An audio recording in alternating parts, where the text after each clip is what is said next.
Hello मित्रमैत्रिणींनो, स्वागत आहे तुमचं माझ्या चॅनलवर. तर इथे तुम्हाला अंदाज आला असेल की आजची रेसिपी काय आहे. तर हे पांढरे वाटाणे, ज्याला आपण छोलेसुद्धा म्हणतो. तर आजची रेसिपी आहे छोले भटुरे.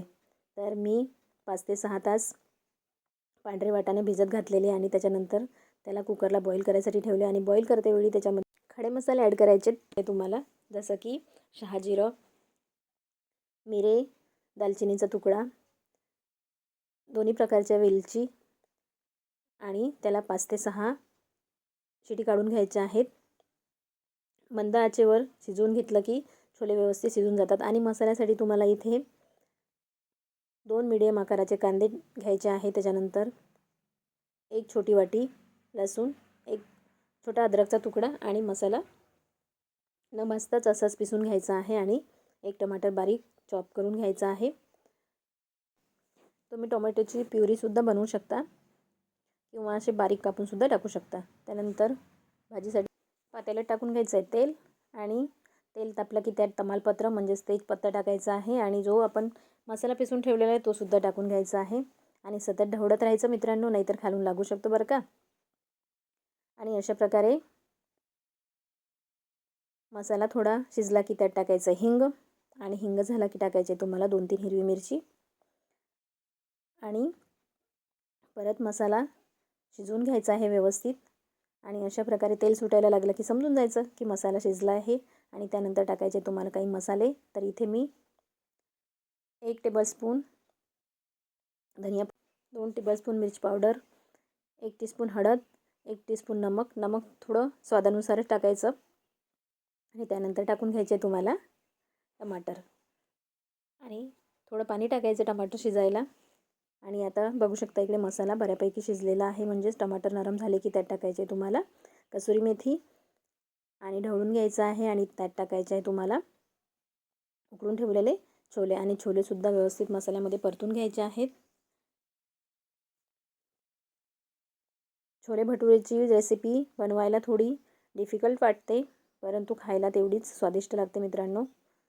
आणि छोले शिजून झालेले आहे. त्यानंतर त्यात तुम्हाला पाणी ॲड करायचं आहे. पाणी तुमच्या जेवढी ग्रेव्ही तुम्हाला आवश्यक आहे त्याप्रमाणे तुम्ही पाण्याचं प्रमाण ठेवू शकता. आणि पाणी ॲड करून झालं की 1 ते 2 बॉईल येऊ द्यायचे. आणि त्याच्यानंतर कोथिंबीर टाकून घ्यायची बारीक चिरलेली. आणि त्याच्यानंतर करायची तुम्हाला भटुरेसाठीची तयारी. तर इथे मी 1 टीस्पून नमक टाकून घेतलेलं आहे. आणि त्याच्यानंतर 2 कप मैदा घेतलेला आहे. तुम्ही थोडा बारीक रवा पण ॲड करू शकता. आणि टाकायचे तुम्हाला 1/2 टीस्पून बेकिंग पावडर. आणि हे सगळं व्यवस्थित मिक्स करून घ्यायचं आहे. आणि त्यानंतर टाकायचं आहे तुम्हाला फ्रेश दही. तर इथे मी 3 मोठे चम्मच फ्रेश दही घातलेलं आहे. आणि दही घातल्यानंतर तुम्हाला थोडंसं ऑइल टाकायचं आहे मोहनसाठी. आणि कणिक मळून घ्यायची आहे व्यवस्थित. कणिक थोडी मीडियमच मळायची, म्हणजे जास्त घट्ट पण नाही आणि जास्त सैलसर नाही, अशी मीडियम. आणि कणिक मळल्यानंतर अर्धा ते पाऊण तास त्याला रेस्टला ठेवायचं आहे. आणि त्यानंतर तुम्हाला भटुरे लाटून घ्यायचे आहेत. तर अशा प्रकारे व्यवस्थित पातळ पातळ मस्त भटुरे लाटून घ्यायचे आहे. आणि भटुरे लाटून झाले की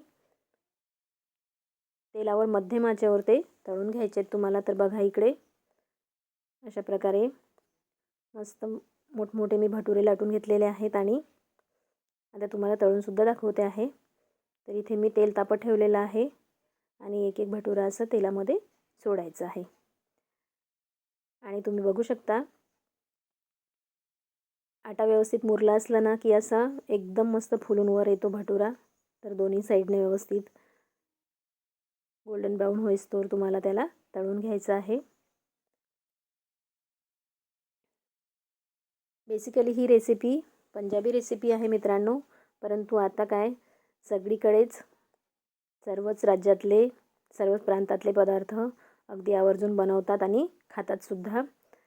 आणि आपण अनेक शहरांमध्ये सुद्धा बघू शकतो की वेगवेगळ्या ठिकाणी छोले भटुरेचे स्टॉल्स असतात, आणि लोक खूप आवडीने छोले भटुरे खातात. तर अशा तुम्हाला सगळे भटुरे रेडी करून घ्यायचे आहेत. आणि त्याच्यानंतर सर्विंग प्लेटमध्ये सर्व करायला घ्यायचे आहेत. तर मित्रमैत्रिणींनो, एकदम झणझणीत अशी छोले आणि भटुरेसुद्धा रेडी आहेत. तर तुम्हाला माझी रेसिपी आवडत असल्यास नक्की लाईक करा, कमेंट करा आणि कुठल्या राज्यातून माझी रेसिपी बघत आहात हे सुद्धा सांगायला विसरू नका आणि चॅनलला सबस्क्राईब करायलासुद्धा विसरू नका. भेटूया पुढल्या व्हिडिओमध्ये नवीन रेसिपीसह. बाय.